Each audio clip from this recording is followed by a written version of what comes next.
Bonjour à toutes, bonjour à tous, bienvenue à vous sur meteorologmag.com. Je suis aujourd'hui dans les locaux de l'espace francophone à la rencontre de Stéphane Juffa. Je dis pas de bêtises parce que tout à l'heure j'ai dit Juffa, il m'a repris, c'est Stéphane Juffa. Bonjour. Absolument, bonjour.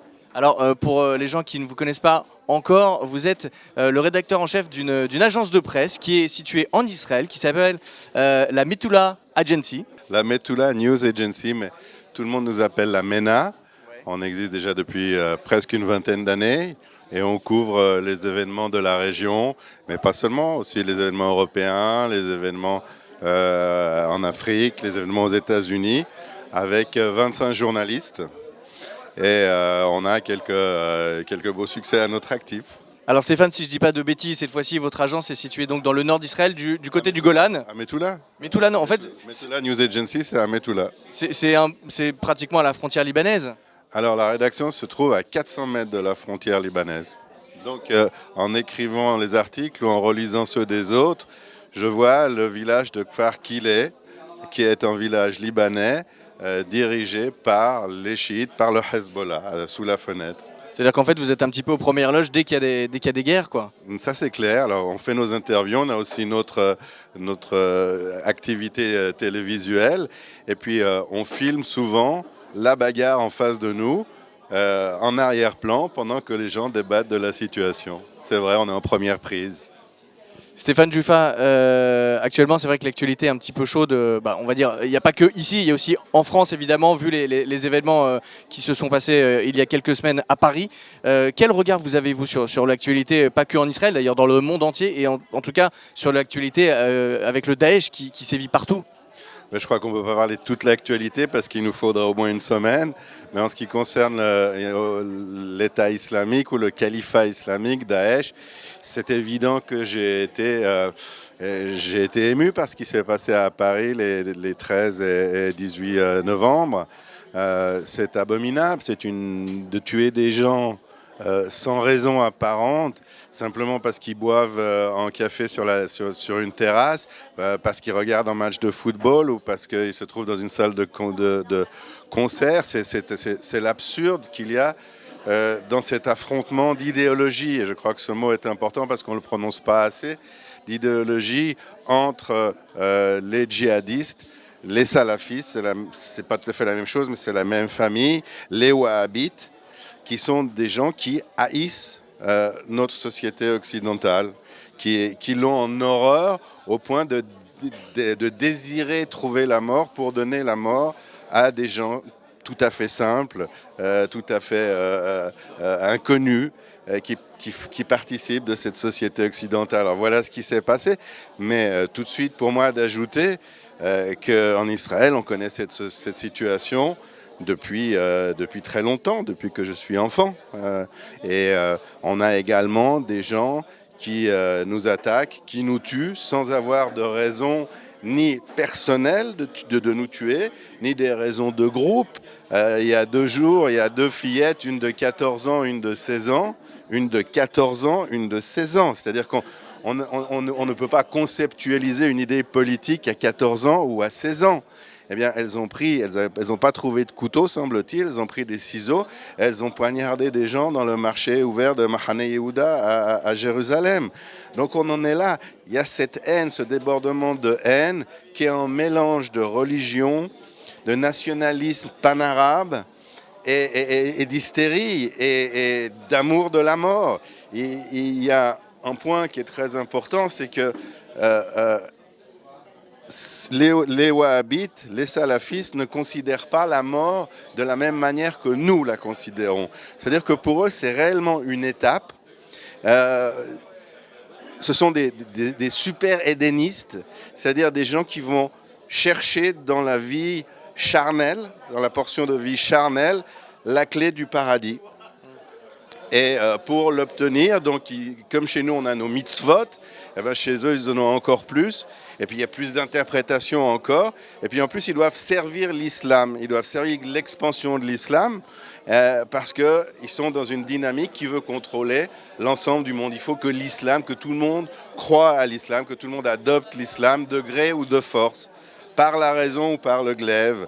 Et c'est ça que j'aimerais en ces quelques minutes que les gens qui nous voient comprennent. C'est-à-dire que les terroristes qui ont attaqué à Paris sont absolument convaincus qu'ils vont aller au paradis, et qu'au paradis, pour les hommes, en tout cas parce qu'il y avait également une femme, il y a 72 vierges qui les attendent, les bras ouverts.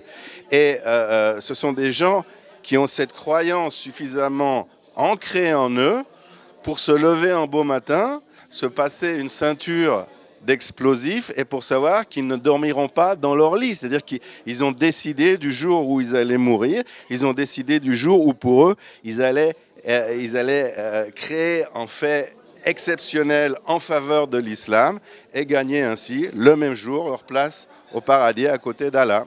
Est-ce que, selon vous, ces terroristes qui agissent, en tout cas là, voilà, on l'a vu à Paris, c'est les mêmes fous qui agissent ici en Israël? Alors, je ferai attention, je ne les appellerai pas des fous. Hein. Ce sont des fanatiques, ce sont des gens qui sont illuminés par une croyance religieuse.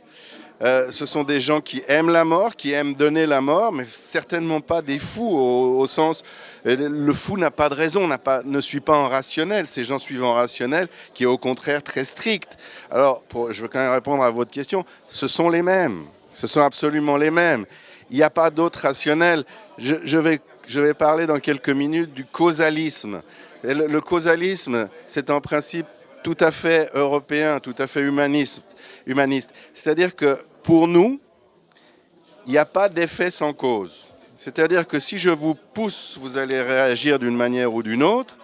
Et pour la plupart des politiciens européens, français, mais aussi suédois ou hollandais, eh bien, ces gens ont été offusqués, agressés pour se comporter de la sorte. C'est une réaction de leur part que de tuer des civils à Paris ou ailleurs, ou ici en Israël. Ils ne peuvent pas concevoir, parce que ce sont des gens qui sont bien gentils et éduqués dans cette idéologie humaniste, ils ne peuvent pas concevoir qu'il existe des idéologies offensives. Ils ne peuvent pas concevoir que sans causalité, sans que ces gens aient été agressés d'aucune manière, ils tuent pour une autre finalité. Donc leur finalité, c'est d'islamiser la planète.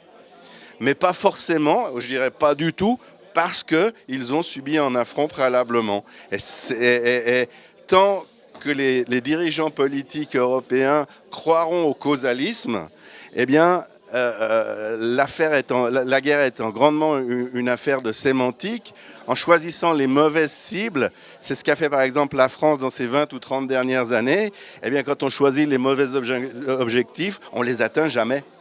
Stéphane Jouffa, je vais me dépêcher parce que je sais que vous donnez une conférence ici à l'espace francophone à Ashdod. Juste une dernière question comme ça pour les gens qui nous regardent sur meteorlemag.com. Selon vous, est-ce qu'il y a une issue possible à tous ces actes terroristes, que ça soit ici en Israël, en France, en Belgique aussi, aux États-Unis, ils craignent aussi des attentats. Il y a une issue possible ou pas? Non, il n'y a pas d'issue.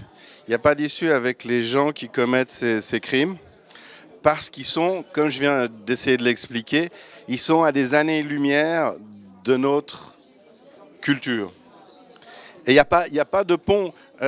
Si on prend l'exemple des terroristes qui ont investi le Bataclan, des terroristes normaux, entre guillemets, des terroristes tels qu'on normatifs, tels qu'on les connaît, eh bien, ils auraient engagé des discussions en vue de sauver leur peau, en vue d'échanger les otages contre leur liberté ou contre quelque chose. Eh bien, pas du tout. C'est la désolation extrême, c'est-à-dire qu'ils ont pris des otages pour les tuer. Ils n'ont pas pris des otages pour négocier avec des gens qui veulent mourir. Il n'y a pas de dialogue possible. Alors, quelle est la solution? Parce qu'on ne peut pas laisser les populations exposées à cette violence. La solution, c'est de mener la guerre contre l'islamisme, partout où elle se trouve, et pas seulement contre Daesh.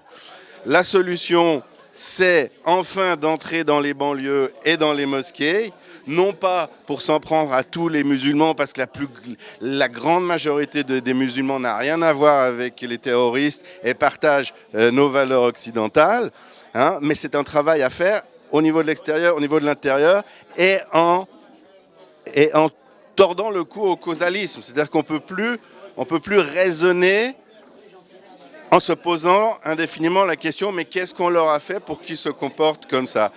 Donc, la première réaction, elle est sécuritaire. Elle est sécuritaire au niveau domestique, elle est sécuritaire au niveau des opérations militaires à l'étranger, elle est intellectuelle au niveau de l'abandon du causalisme. Ce qu'on peut faire, c'est de les épuiser.